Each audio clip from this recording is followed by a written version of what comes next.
Police भरतीची जाहिरात आली, फॉर्म भरायला चालू झालं. आता खूप गडबडून गेलोय. काय वाचावं, काय अभ्यास करावा काहीच कळत नाहीये. तुम्हाला पण असं झालं असेल तर हा व्हिडिओ शेवटपर्यंत नक्की पहा. मित्रांनो, यावरच आपण आज बोलणार आहोत की आता राहिलेले दिवस कसा अभ्यास करायचा आहे आणि किती दिवस आपल्याला भेटणार आहेत आणि त्याचं नियोजन आपण कसं केलं पाहिजे जेणेकरून आपल्याला वर्दी भेटल. चला तर वेळ न घालवता सुरू करूया. नमस्कार, मी अमोल दैफळे, मुंबई पोलीस. मित्रांनो, आपल्याला जो पण टाइम भेटतोय त्यामध्ये आपण व्यवस्थित कसं द्यायचंय जेणेकरून आपल्याला वर्दी भेटल. आपण जे स्वप्न पाहिलेलं आहे ते 100% सत्यात उतरल. मी स्वतः त्या गोष्टी केल्या होत्या, त्याच तुम्हाला सांगणार आहे आणि ज्या गोष्टी केल्यामुळे माझा फायदा झाला आणि मी पहिल्याच भरतीत सिलेक्ट झालो त्यावरच आपण बोलणार आहोत. मित्रांनो, आता आपल्याकडं नोव्हेंबर आणि नोव्हेंबर पूर्ण आपला फॉर्म भरण्यात जाणार आहे. त्यानंतर इथून मागे प्रत्येक वेळेस मुदत वाढ भेटलेली आहे. 15 दिवस पकडून चला, ते 15 डिसेंबर त्यात उजाडणार. त्यानंतर 2-3 दिवस चलनसाठी आणि बाकी ती प्रोसेसिंग, ते आपले हॉल तिकीट येण्यासाठी, ग्राउंड साठी आपण जानेवारी उजाडणार आहे. असं पकडून चालू. जानेवारीत आपले ग्राउंड होतील आणि आपल्याला 3 महिने भेटतील असं आपण पकडू. अभ्यासासाठी 3 महिने भेटतील, जास्त पण भेटू शकतात, पण आपण 3 मिनिमम पकडून चालूया. चला मित्रांनो, पण यात आपण आता करायचंय काय सध्या. आता खूप मुलं गडबडून जात आहेत. 4-4 तास बसणारे मुलं डायरेक्ट 8-8, 10-10, 12-12 तास बसतायत. मित्रांनो, असं करू नका, गडबडू नका. आपण जे नियोजन प्रॉपर करा. हा ठीक आहे, तुमचा 4 विषय आहेत आपल्याला. 4 विषयातून आपला विषय कुठला बेस्ट आहे, कुठला आपल्याला वीक आहे, जो विषय वीक आहे त्यावरती फोकस करा सध्या. ज्या तुम्ही नोट्स काढल्या असतील त्या नोट्स आपण कशा काढल्यात, हा मग त्याला आता उजळणी द्या. आता जो हा पिरियड आहे, ज्या गोष्टी येत नाहीत, ज्या गोष्टीवरती आपल्याला कमी मार्क्स भेटतात, जिथं आपले मार्क जातात त्यावरती भर द्या. मग मराठी असो, मराठीत मित्रांनो आता व्याकरण तर विचारतात, पण कर्ता आणि कर्म प्रत्येकालाच ओळखता येतंय, पण आपल्याला ते खोलवर जातात आणि अडकतो कुठे आपण, शब्दार्थ, समानार्थी शब्द, शब्दार्थाचे समानार्थी शब्द, विरुद्धार्थी शब्द, अलंकारिक शब्द, एक शब्दाबद्दल शब्द समूह, त्यानंतरून ध्यानार्थ, आणखीन एका शब्दाचे अनेक अर्थ, त्यानंतरून खूप साऱ्या गोष्टी आहेत. मित्रांनो, यावरती पण फोकस करा, कारण आपण सरळ सरळ सगळेच वाचतात. शब्दाच्या जाती 8 आहेत, त्यानंतरून प्रयोग, अलंकार हे सगळ्यांनीच करून ठेवलेत, पण हे शब्दार्थ आणि सध्या त्यांचं विचारण्याची स्ट्रॅटर्जी पण तशीच आहे.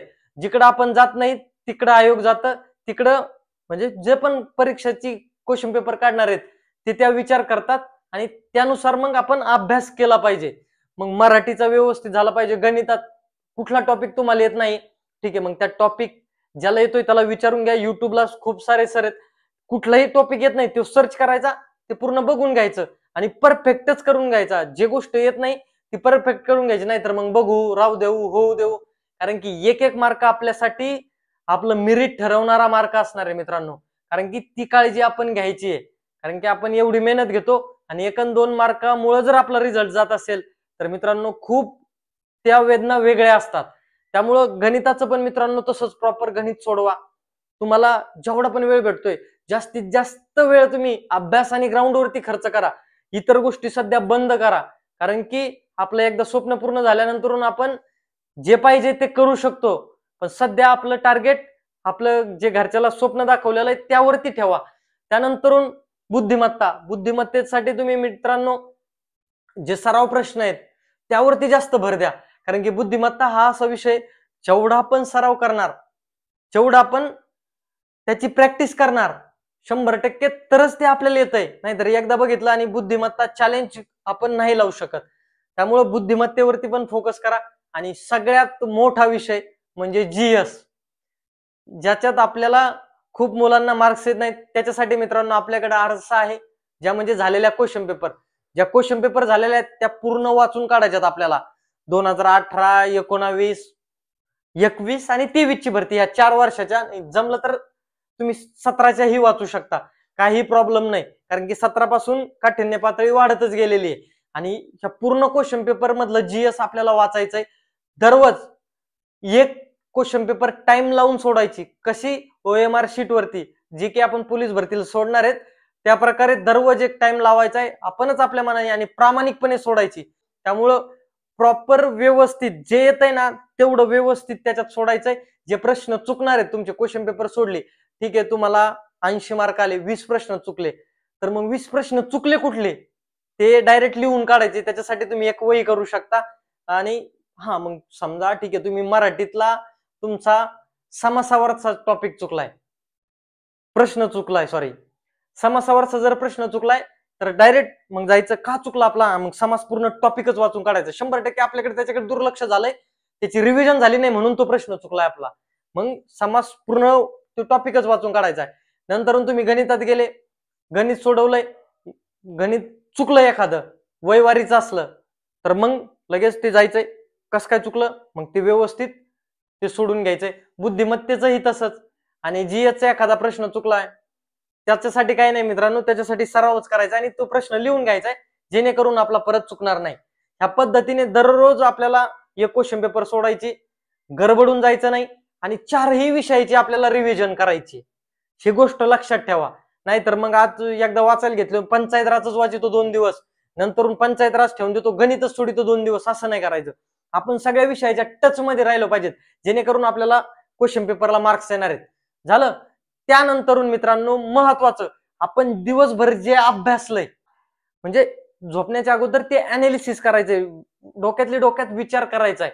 हा आपण आज सकाळी उठलो, मग ठीक आहे आपण हा टॉपिक वाचला, त्या टॉपिक मध्ये काय महत्वाचं आहे, कुठली गोष्ट आहे, आपण कुठं चुकलो, काय लक्षात ठेवायचंय आपल्याला आणि आणखीन किती मार्क्स पाहिजेत आपल्याला, या सर्व गोष्टीचं आपल्याला नियोजन करायचंय मित्रांनो. आणि असं करून तुम्ही ठीक आहे दिवसातून किती तास अभ्यास करायचा हा तुमच्यावरती डिपेंड करते. तुम्ही 15 तास जरी बसले आणि प्रेझेंट ऑफ माइंड म्हणजे तुम्ही जर तिथं मेंदूनिशी नसले, म्हणजे तुमचं मन जर तिथं नसेल तर तुम्ही 15 तास बसले तरी काही फायदा नाहीये. तुम्ही प्रॉपर अभ्यास करायचा आहे मित्रांनो, जे पण द्यायचंय ते बेस्ट द्यायचंय.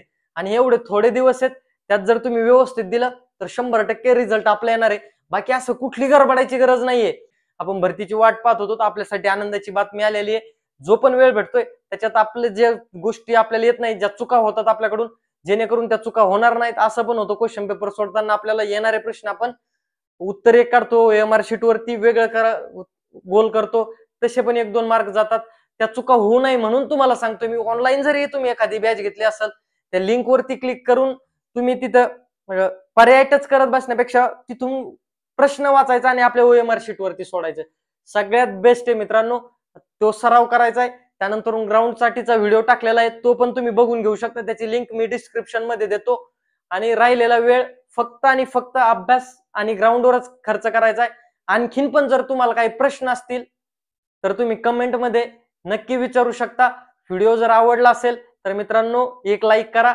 खूप मेहनत लागते व्हिडिओ बनवण्यासाठी, तुमच्यासाठी आपण ती गोष्ट करतोय तर 100% तुमचं पण काम बनतंय. एक लाईक करायची आणि आपले जे मित्र आहेत त्यांना पण शेअर करायचं. चला थांबूया. जय हिंद, जय महाराष्ट्र.